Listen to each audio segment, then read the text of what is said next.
Salaam. Welcome everybody to the Cup of Champions build-up. This is like a little episodes that we're doing weekly, up on the run-up to the tournament, the Cup of Champions, the 18th edition. Today I've got myself and I've got the CEO. You can call him the main organiser. You can call him the chairman. You can call the owner of this. I've got Rizzy with me. Assalamu alaikum, Riz. Salam, Jim. You should introduce yourself as well. Oh, everybody knows me. Come on, everybody. So, today, the objective is we're going to go run through the Cup of Champions, the history behind it, the cause, how we've got to today, and just the whole dynamics behind it. So, Riz, let's start off. We've got the picture on the board. 18th edition, Cup of Champions, Sunday, the 5th of July. Give us your thoughts. Where are we at the moment with the tournament? Yeah, no, thank you, Jim, and assalamu alaikum, and welcome to everyone that's listening. So in this tournament, for this tournament itself, Jim, it's the 18th annual tournament, Sunday, 5th of July. Alhamdulillah, we're on track for at least 20 teams entering. We're on track to raise more than we've ever raised as well for Ummah Welfare Trust, Gaza Emergency Appeal. And obviously in terms of the things behind the scenes, referees, logistics, the venue, the trophies, as you can see in front of me, all those kind of things are in place. Final bits now, just to try and get the preparation going. You yourself as an organiser, Jim, will know the hard work that goes behind the scenes, and fellow organisers who will listen to this will also know the amount of work that goes on. But just making sure that the teams obviously register, inshallah, getting the format sorted, getting the group draw sorted, and ultimately raising as much awareness and money for the cause as we can. Brilliant. So, and just for giving the teams, give us a little rundown of the teams that you're expecting, inshallah, that will be turning up.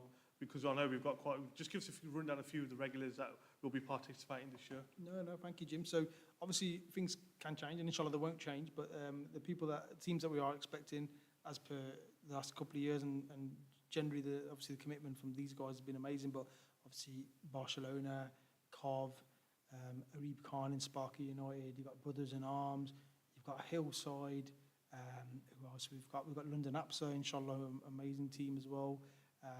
Who else we've got? Hopefully we'll have Black Flag Warriors, who are from Manchester, really, really good outfit. Turbo should be involved. Funks and the guys will be involved in at least the organising capacity, but they may even enter if the support is needed. We've got Hall Green United looking to enter as well. There's a vast amount of teams, and obviously covering most parts of the country as well, which is really, really good. And apologies, I haven't run off all the teams. But no, that's fine, because obviously there's a mixture of the people that have participated from day dot, and then we always get a mixture of some new teams coming in. Which is good. Just give us a couple of new teams that are participating this year. So obviously the new teams, one of them is Black Flag Warriors. Inshallah, they'll be entering. They're a Manchester-based team. They're doing very, very well on the 11-side scene. They should be involved, inshallah. And from what I see, you know what, social media and Instagram has been brilliant for this sort of stuff. So obviously managed to connect with the guys, Amin and the guys, brilliant brothers. They should be involved. We've got the lads from Aylesbury as well, Elmhurst Ballers, Manib and the guys. They're first-time entrants, and they come with a very good reputation, and they organise themselves in terms of events and a lot of charity stuff as well. So I think personally they'll do quite well.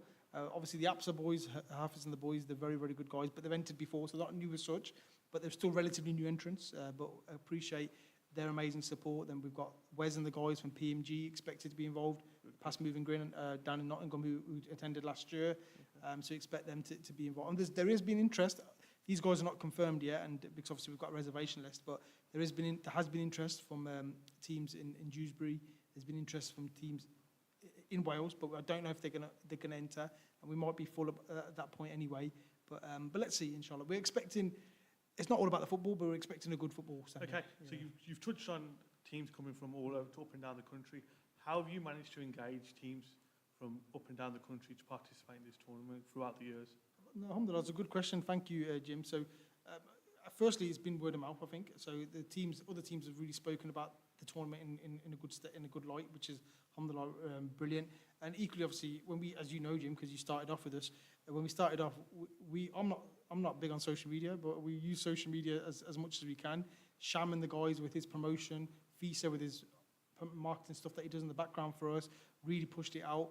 And ultimately, I think the main thing that in terms of creating that traction for teams to enter and teams to find out, I think, alhamdulillah, most of the teams that will enter will say it's probably longevity of the tournament. So that the tournament is now obviously in its 18th year, and that has been built over year by year by year. And alhamdulillah, we've been blessed with a lot of barakat and support in that as well. And the cause unites people. So the cause does unite, as we all know. Yeah, 100% it unites people. So the cause is obviously very, very key to that movement as such, in terms of getting teams involved. But I think the big thing alongside the cause is the word of mouth. So there's teams talk to each other. A lot of our teams, they enter other tournaments. They find out about this tournament. Alhamdulillah, generally, I'm not saying we're perfect. We're not perfect. We've made mistakes as organisers, and the tournament has obviously had many ups, mashallah, alhamdulillah, but it's also had downs as well, as you would as an organising team, as any event you do. But generally, a lot of teams speak good about it, alhamdulillah. Okay, so the tournament is not just teams turning up, kicking a football on the pitch, and just having a day out and stuff. Give me the dynamics behind the whole tournament, because obviously it's not, like I said, it's not just teams engaging with teams, getting them to turn up and kick a football round. Give us the dynamics behind the whole tournament and what you've achieved and what something that you probably haven't achieved with this tournament.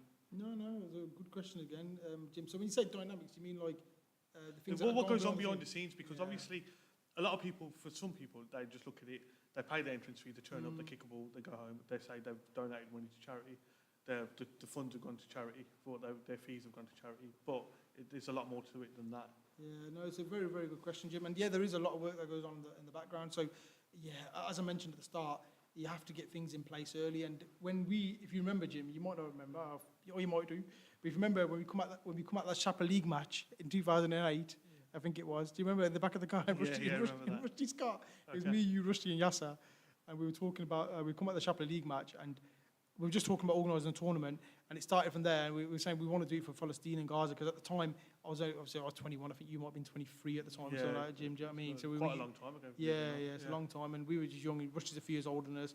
Yasser's a couple of years older. Yeah? A year older than me, so we'd have been 24. Yeah, so obviously you guys had a bit more football experience than me, but we were coming out there and we were thinking about, we want to do a tournament, we want to bring a tournament to Redditch. Obviously, we'd entered loads of tournaments. So we were looking at, in terms of dynamics, when it started then, who we're going to choose in terms of charity, because we want to support Palestine and Palestine.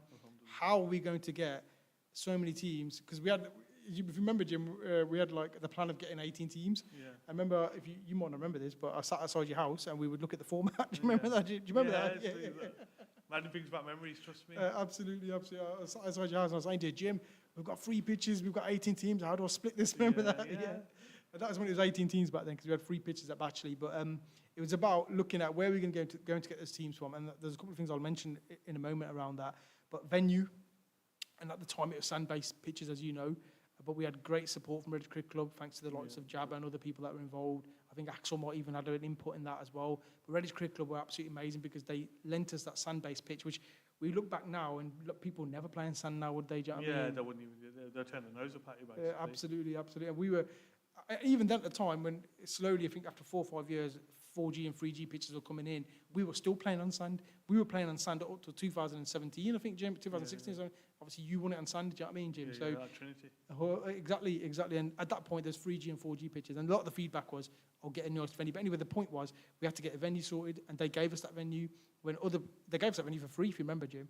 So they gave us that venue for free, and we were thinking, okay, this is amazing. It's going to work. It's going to do something for us. And it did do a lot for us, alhamdulillah. But getting the teams was really, really big. So getting the teams involved required a lot of, I have to say, it required a lot of networking.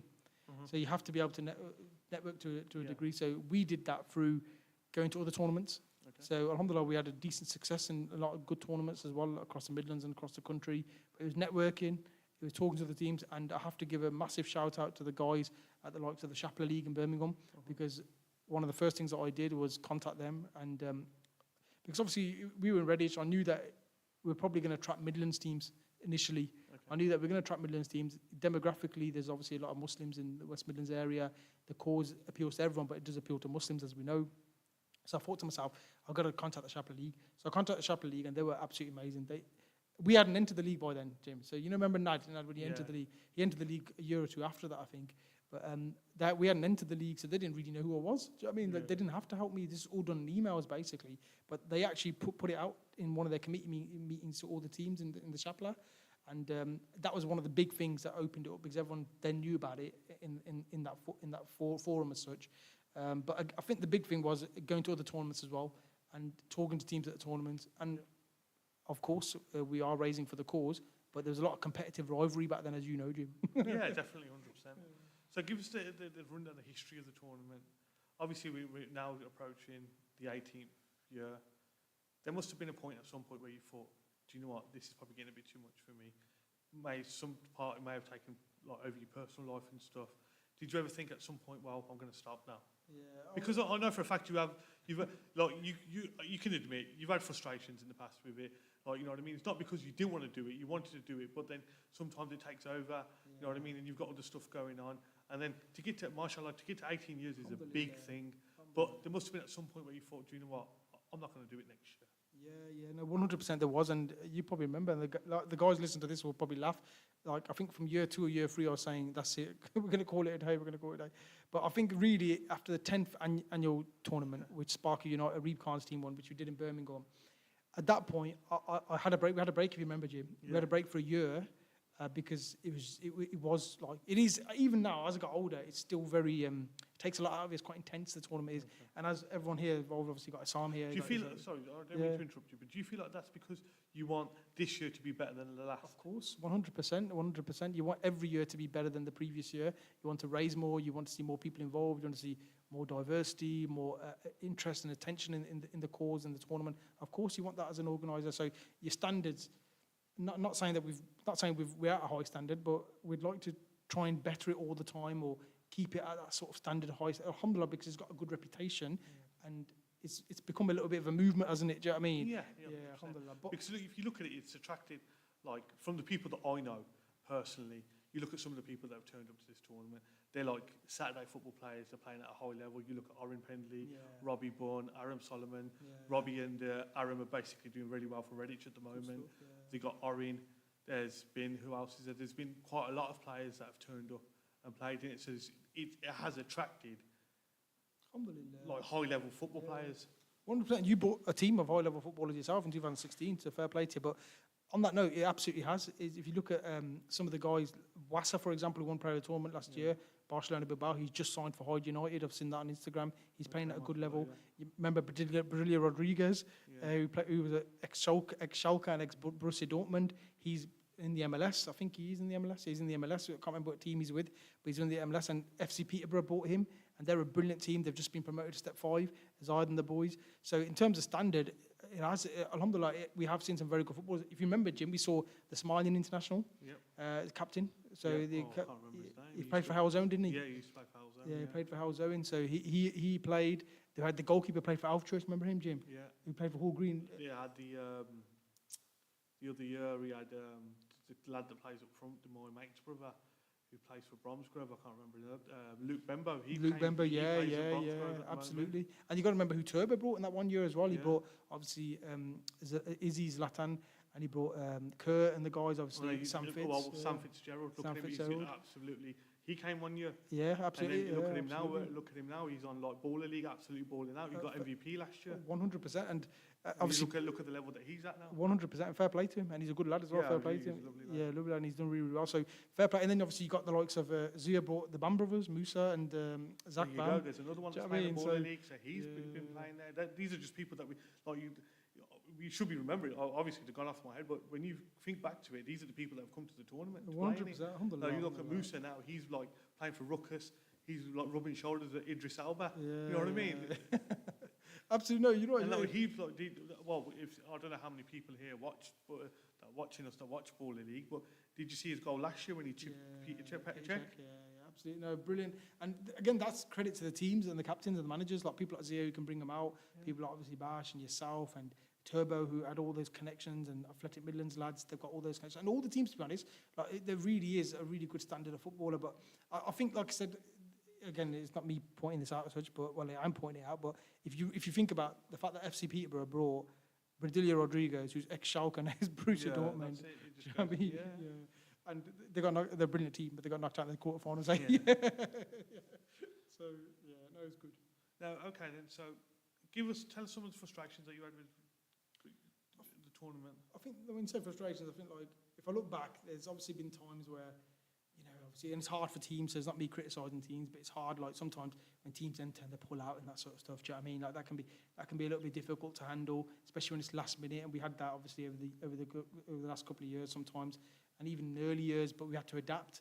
And then we had frustrations around the venue, as I said, so obviously it was brilliant feedback, to be fair, and I didn't, you know what I'm like, I'm stubborn in it, Jim, so I didn't always want to change, but it was brilliant feedback from people like, obviously, the Birmingham lads that are even these, like, who played on 3-4G, Amir, remember Amir from Farmers, these boys, and then Sham gave me that feedback as well. He said to me, look, Riz, and obviously Sham's a marketing genius, and so he gave me the feedback in terms of moving the venue. He said, look, as much as you've had great years at Bachelor, you're going to have to move, but then trying to find a venue was very, very tough. It was very, very difficult in those middle years, and then obviously in recent years, we've got Foyes who's here today. He's been very, very supportive and helped us with the Woodfield Academy venue and other venues as well. So that's made life a lot easier because you've got top venues. That's been a frustration to getting the venue sorted in initial years because obviously there's some organisations. Can I just say this? Can I just say, go.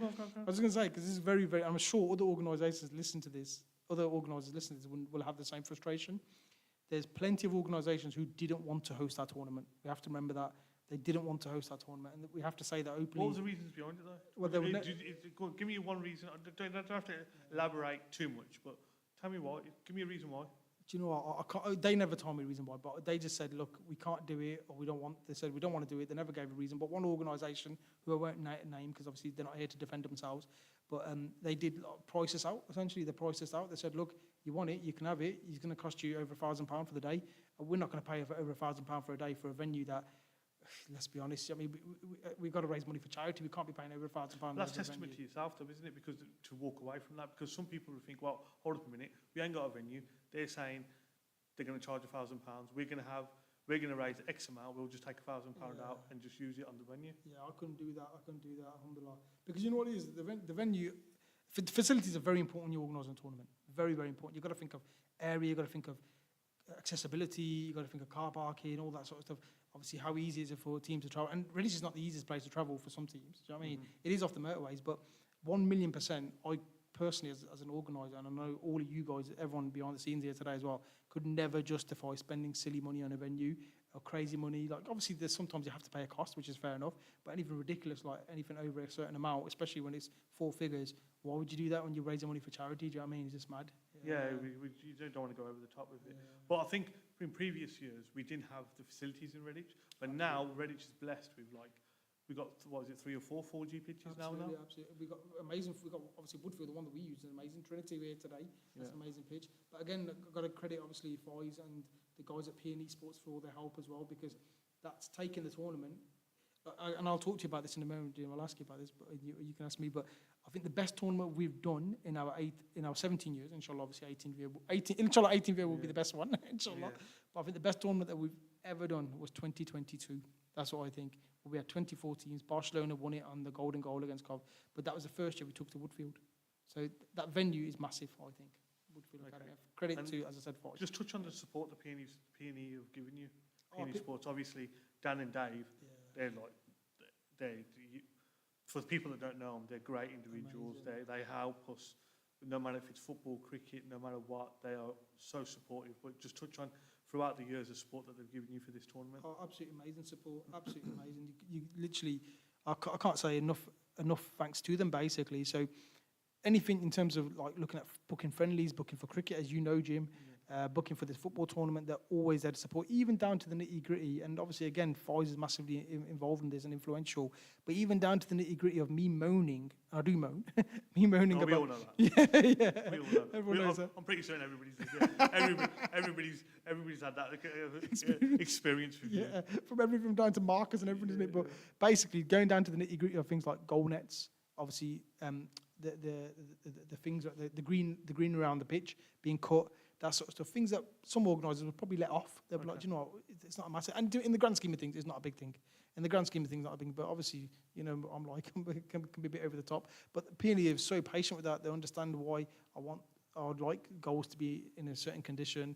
And they're just so supportive. Like, they really help out. And anything that we do, they back it. Do you know what I mean? And one thing I will absolutely credit P&E Sports for, and there are some other organisations as well, but P&E Sports massively I have to credit for, is not afraid to share what we do across their socials and those kind of things. So they're not afraid for that, of having that association, which is good because some organisations are more than willing to help, which I respect as well. But sometimes they do say, "Oh, just we want to be in the background," which is fine. I get that as well. But it's just good to see P&E. They're happy to really promote it, and it's been a good partnership. Gone far and Massive, beyond now. It's massive, massive, all up and down the country. For and that's people credit to that them. That's credit to the yeah, people involved. that's because of the people that they are Yeah, 100%. and the standards that they set. And they'll only get bigger and bigger. Yeah, they're only going to get bigger and bigger. They're lovely lads. Now let's touch on the cause, because obviously for 18 years, I don't think has it been going to one cause, or has it been separate? Yeah, different. The vast majority of them have been Gaza. Obviously, the causes are close to our heart. So just touch on the fees and the funds that we've raised and where they've gone, and the total amount today, how much you've raised through this tournament. So this tournament, so on the back of this tournament has been the catalyst for over £150,000 being raised across 17 years, alhamdulillah. Now that's gone to various causes, but the vast majority of it has been to Palestine and Gaza. And for the vast majority of the previous 17 years, it's been with Ummah Welfare Trust and the Palestine or Gaza Emergency Appeal Base, a fantastic charity who have a presence on the ground in Gaza, and obviously they do some great work. And I know their team, the regional team in Birmingham, pretty well, if not very well. And obviously I find them to be a very sincere charity who operate a good policy, and they're quite clear. But Gaza's not the only thing that we have supported. Originally, if you remember, Jim, this tournament wasn't called the Cup of Champions tournament, it was called the Reddish Gaza Appeal. It was called RGA. Everyone used to know it was RGA in the first 4 or 5 years. But we had to change that name, not because we like the sound of Cup of Champions. Of course, it is a nice name, but we didn't change it for that reason. We changed it. We changed the name because we knew that we had to raise for other causes. So there were times where we raised for Yemen. There was times where we raised for Syria. There was times we raised for the Birmingham Hospital, the neonatal unit. We've done fundraisers for them as well. And we raised for Rohingya, the Rohingya Muslims. We did a tournament for them in Birmingham as well. But the vast majority of our fundraising has been for Gaza, and the vast majority across most of the years has been with Ummah Welfare Trust. But we have worked with other charities. So we worked with, obviously, in the early years, we worked did a little bit with Islamic Relief. We've done, obviously, a bit with other, like One Nation and these kind of charities as well. But again, just in my personal opinion, and there's some amazing charities out there. There's no not to discredit any charity, but I do find that Ummah Welfare Trust are a fantastic charity. Yeah. Good. So, can I just say, do you want to know where the money's actually, what sort of impact is made? I just thought I'd add that in. Do you know what I mean? Because it is.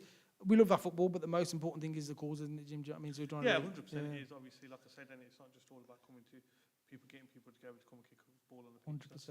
100% is wider than that, isn't it? So, but yeah, in terms of like some of the things, like obviously that kind of money, not all 150,000 has gone. Obviously, it's gone to some of the causes, as I said, like Syria, Yemen, and these kind of things. But what we have raised will have been used for things like food packs, tents, sanitation, cleaning the water supply, again, building houses, medical aid, those kind of things. That's the kind of things it would be used for. And as we all know, is nearly 3 years now. In a couple of months' time, it'll be 3 years since what's happened, obviously, in Gaza from October the 7th. But before that, I mean, it's nearly 80 years they've been going through this. So every penny raised will make a difference. And credit to everyone that's involved in any sort of charity and gives their time. And that's not to say that we deserve to be credited, because we don't. We could have raised a lot more. You asked about my frustrations, Jim, or some things I look back at. I think 1,000,000% as an organisation, we could have raised more money. I think we could have. But just look at some of the things that you just listed there and how much we take advantage of that. You know what I mean, in our everyday lives. You know what I mean, these people that don't get hardly any of that. It's a shame, really, because like you'd want to give people a better life.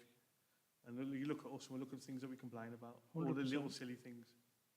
Yeah, 100%, 100%. And there's so much more to life, isn't there? Do you know what I mean? Like I'm not knocking people now. I know being part of this tournament for 18 years, and then I look at some of the stuff that people do on the day, and I'm not knocking any people, but some of the water and stuff that goes to waste, you know what I mean? That people waste, and it's just unfortunate. Like, as much as you can say to people, people do it, unfortunately. You know what I mean? But you look at the stuff that we're raising for. I wish they'd think about that. The cause that they're raising for. You're raising money for water to go to people that ain't got it. But on the day, you've got people like wasting it. You know what I mean? And it's something that you just can't stop, unfortunately. But you mention it in your brief every year, but it's just a shame, really. Yeah, and obviously you're always going to get individuals who might not have the intention of like doing anything on purpose or such, but sometimes it's just about education and helping individuals. And as you know, Jim, and I'm sure other people know as well, people sometimes, and this is me being absolutely honest, people enter for football, they don't always enter for the cause. But it's been, and someone actually said this to me recently, and this is not an excuse, by the way, but someone said this to me recently. I met someone recently, they said this to me. They said through the tournament, they've got to know more about the cause. They've understood more about the cause through the tournament, and they've become more open to, like, obviously, like Muslim people as general. Do you know what I mean? They initially entered just for football purposes. The drive was to win the tournament because obviously, alhamdulillah, I had a decent reputation on the footballing front. But over the years, they've realised that what we as Muslims as well stand for and what we like as people as well. And that's opened their eyes. Someone actually said that to me recently. Someone stopped me in a shop recently. Good guy, to be fair. And he asked about the tournament. He said, "You're doing it again?" And then he's talking to me about that. And he just said, "Yeah, do you know what I mean?" He said, he just talked to me about how it changed his opinion on certain things, which is good because that's the power of football and networking and community and people. Yeah. Good. Right, let's touch on. Tell me things that you could have done differently with the tournament.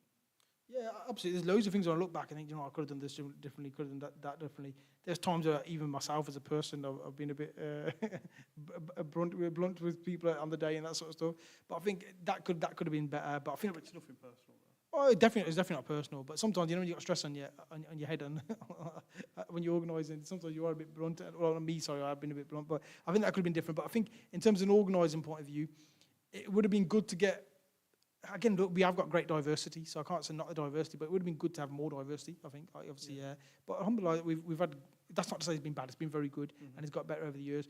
But I think the one thing that I would say, and what not disappoints me, but I wouldn't say it's a regret as such, because everything happens for a reason, and it's not all about how much you raise, it's about the quality of and what you raise, and obviously the intention behind it. It's always about the intention. And again, that's not me saying that we've got great intentions, because there has been times where we thought about football more. I've been guilty of thinking about football more. Sometimes that happens, you know what I mean? And it shouldn't happen. But I think in terms of what could we have done more, I think we could have raised a lot more, as I said, Jim. I think given that on average there's 400 to 500 people there, maybe 300 to 400 on some days if we have 20 teams, but if we have 24 teams, there's on average about 400 to 500 people. We had people from all over the country. We had in 2022 when Barcelona won it, we had guys that came to watch from Oldham, from Bristol, from London, from East London. They literally just came to watch. From Liverpool, we had guys literally just come down to watch. So they're driving hundreds of miles just to come and watch small-sided football, charity football tournament.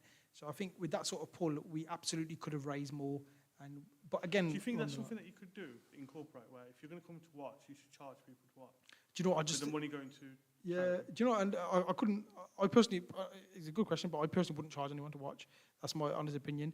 But because when they do come, they generally spend money on the burger stand and that sort of stuff. That's another thing I was going to touch on. Yeah. So do you feel like the responsibility, you take all the responsibility yourself, do you wish that you could spread that out to other people as well, to help you more, to ease the load on you yourself? Yeah, to be honest, thank you for saying that, Jim. But I'd say that I do a little bit, but I don't do all of it. Obviously, people do ease my load a lot, alhamdulillah, especially on the day. And like we're here today, and we're doing all these organising. These guys here to the left of us have eased our load. Obviously, Simon Faiz, they've sorted that out. There's some great people involved that help out. Like Fisa, for example, with his marketing, Sham in the background. Other teams always supporting, like Funks and Zia and all these guys, and there's so many other people that are supporting as well. So, yeah, there will be aspects where, as I get older, and the reason why one of the reasons why we want to do this series of these interviews or podcasts, whatever you want to call it. Yeah. But that's one of the reasons, because as I get older and as it gets longer and longer and longer, it becomes harder to organise. And as it becomes harder to organise, you need more people involved. But again, credit to yourself, Jim. You come give your time out today. You always give it. No, you always do. And there's people like Cass, for example, and Yas, and they'll come out. And there's so many people that I can name on the day that will help out. And there's times where I've given them stick where I shouldn't have given them stick. Do you know what I mean?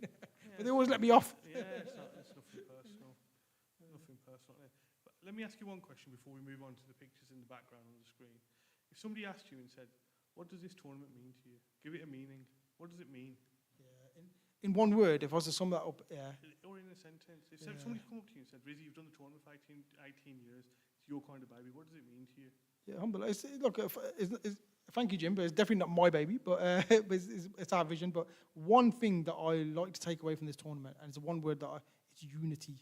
Literally, it is unity, because if you look at the discipline, you look at everything, people are united for a cause. Do you know what I mean? And that really is. And the other word I'd associate with is impact, because it has had impact. It should have had more impact on a fundraising point of view, but it's had impact in terms of getting people together, people getting to know each other, networking, cause, and obviously on a footballing point of view, there's been a lot of impact on a footballing point of view. There's been some really good football played. Okay, so let's have a look at some of these slides here. We've got Hafiz over there. Hafiz, mashallah, what a guy. Yeah, we've got him there. This legend. Can we pause that there? Let's pause that there. Here's a guy. Let's touch on him for a second. If we can go back one. Oh God, if Turbo's watching this, he's going to be laughing. Are you going back? Is he going to come back? Here he is. Because this guy, he supported the event for so long. He refs Matt Homer. He's a local legend, and like he's refed all over the country. Like, just give me a few words on him, because just for the people that are watching. What a guy! And thank you for stopping on in, Jim. What a guy! So Matt started doing this event. I think it was in 2011, I think, or 12. He started doing this event, and we literally got to know Matt because he worked in an insurance company with Kashi, Dani Ari's brother. Yes. Yeah. So he worked in an insurance company. So like you say that, I obviously you knew him before. I knew him before because obviously I used to go and watch the local lads that play Sunday League. They used to play Sunday League, and he used to ref them. So obviously on a Sunday morning, I used to go and watch him, and I got him to know him through there. 100%. So you knew him before because obviously you went to Sunday League, and I knew he's involved in Sunday League. But obviously, in terms of getting refs, as you know, back then, Jim, it was very hard. Yeah. So before him, we had another legend, Steve Workman, Junior Workman, Redditch Borough. Junior Workman, his brother, who then migrated to Australia. But Matt came in, and Matt was just like revolutionary. Do you know what I mean? He literally came in because he brought all the refs with him, and he's such a great guy. And I think it's a massive credit to Matt. As we know, some of his stuff has gone viral with other tournaments. Do you know what I mean? No, but that's just like, that's give and take. Unfortunately, like refereeing's a hard job. Tough job. Especially when you're refereeing six-a-side in a cage, it's so hard to ref. It's unbelievable, and he does a fantastic, amazing job. He does a great job. Amazing job. He takes stick all the time, and he lets it fly over his head. People say X, Y, Z to him.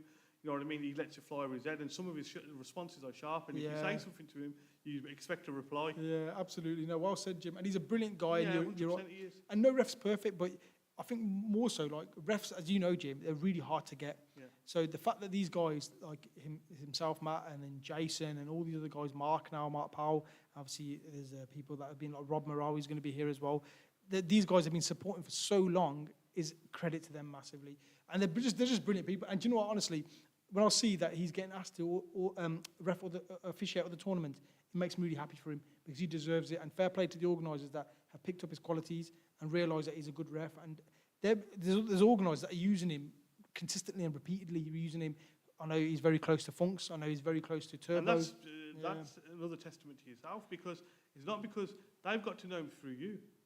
That's the truth. No, I'm just saying that's another testament to you, because he's refed this tournament. They've seen who I hold up him, and he does a really good job. We'll have him for ours. Yeah, alhamdulillah. Like obviously, again, that's power of networking, and also the guys have trusted me to give an opinion, and they've trusted him ultimately as well. But I know you'll agree, the ultimate credit is his. Do you know what I mean? Yeah, 100%. He's a great person. He's a great guy. Well. 1,000,000%. Really. And do you know what, Jim, as you remember, he's come out for friendlies. Do you know what I mean? So he'll come out for friendlies for us. He'll come out for small side friendlies, and he's just a good guy. If he's available, he'll come and help you. That's definitely. He's just an all-round good guy. And on that note, he's going to be here on the 22nd, inshallah, for this. Him, Jason, and they're going to be. And you know what they're like. That'd be good. That'd be a good crack for that. It's another episode. Let's flick through some more. You know where I'm going to stop in a minute, don't you? Let's go through some of these. Come on, let's go. That's the charity. This is what the Welfare Trust. That's their work in 2025. That's their work that they're doing. That's Brother Shazad from Welfare Trust. Who's the West Midlands regional manager. He sent me the food. That's the food out from 2025 going to Palestine. There's us doing a draw one year. Cass doesn't look very happy. No, he doesn't.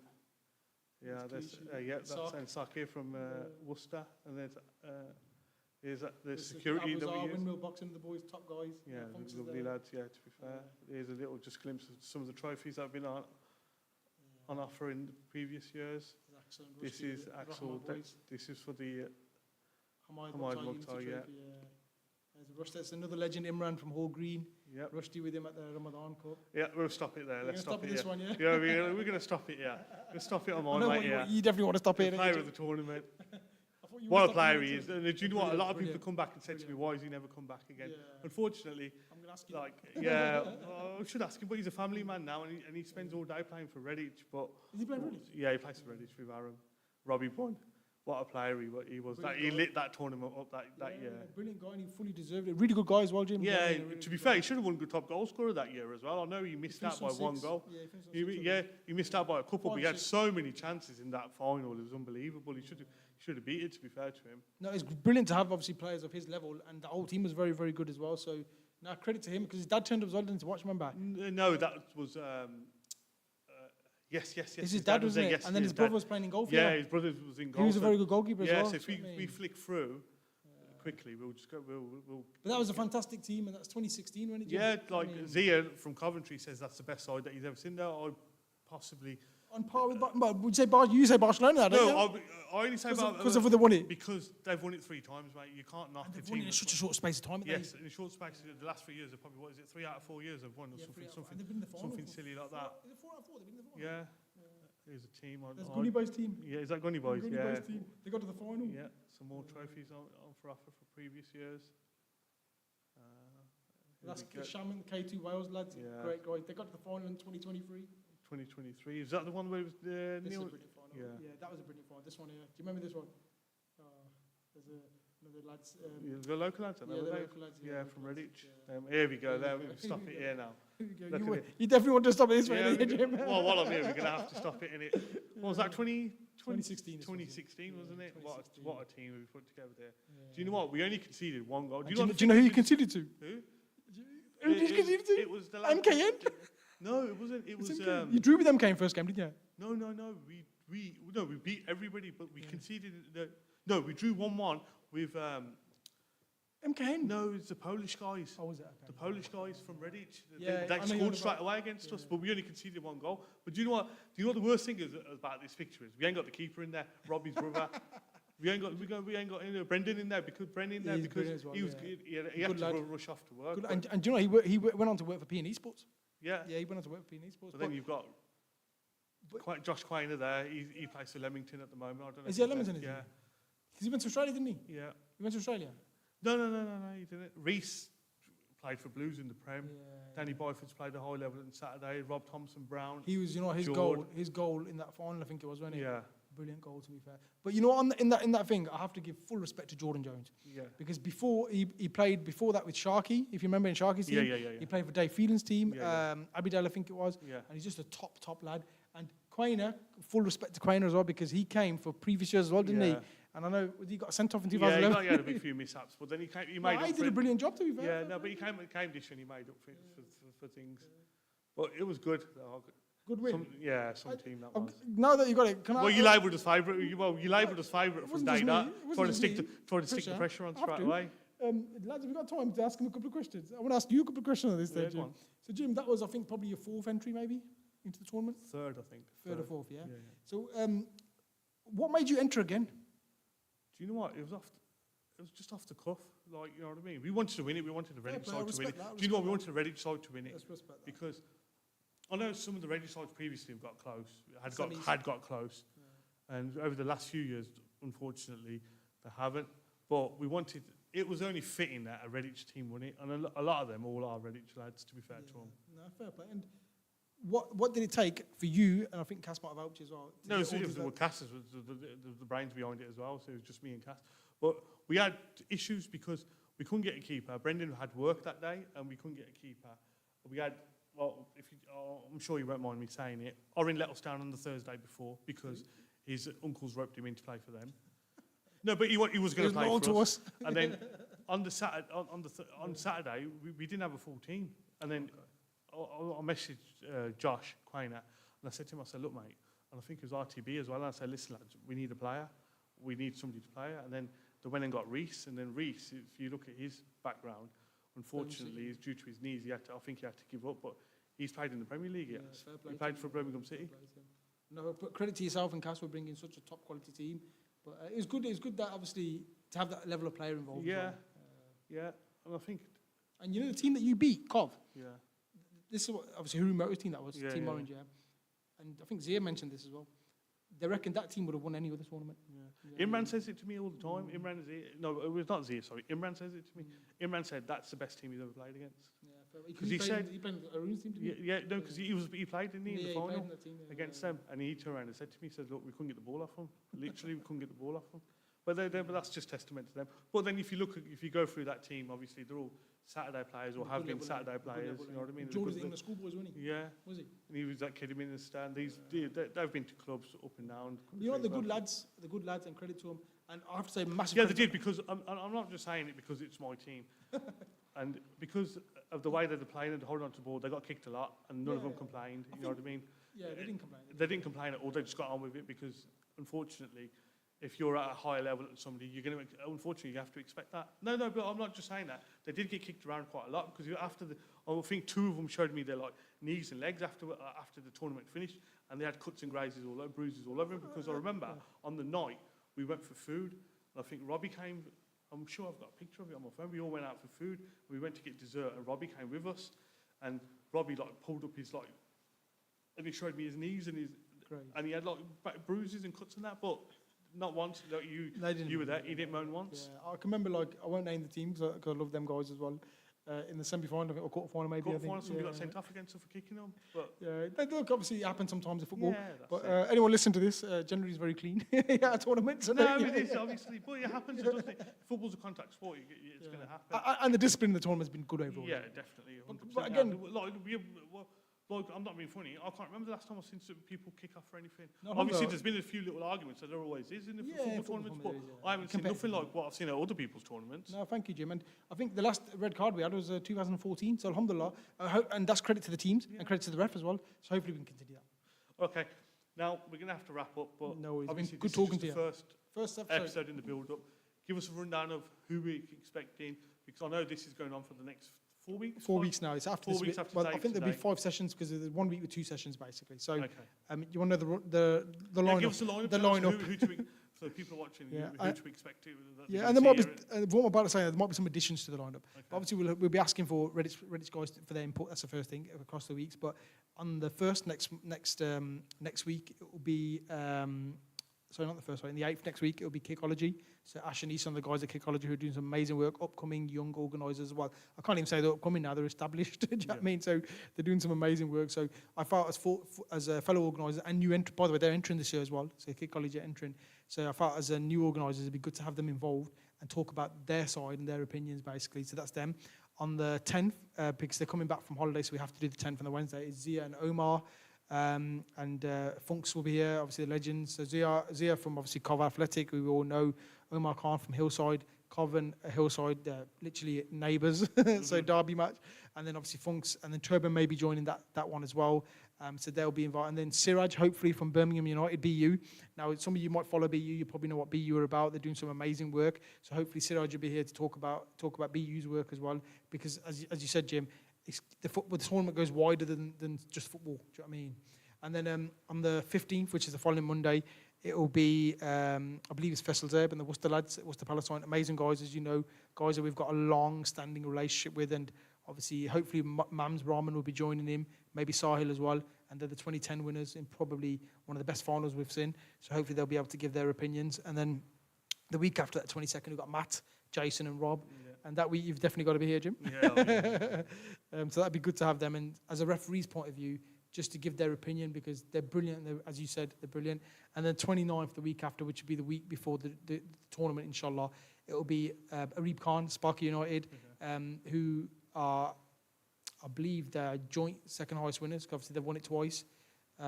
Big history in this tournament, regular entrance. So great to have Arib. And Turbo said if you can't attend the early week, he might be attending that.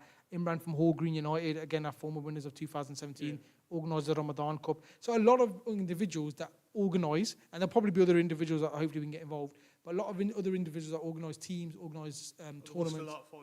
Fawzeb, yeah. Well, that's on the 15th, he's the 15th. So on the 15th, Faisal Zeb, Mams, and the Worcester All-Stars hopefully will be with him as well. And you know what they're like, they're characters. Yeah, it'll be a good laugh. Okay, we'll wrap that up then. That's done for this week 1 in the build-up to the Cup of Champions. Okay, we should, inshallah, see you all next week. Inshallah. Thank you for tuning in, guys.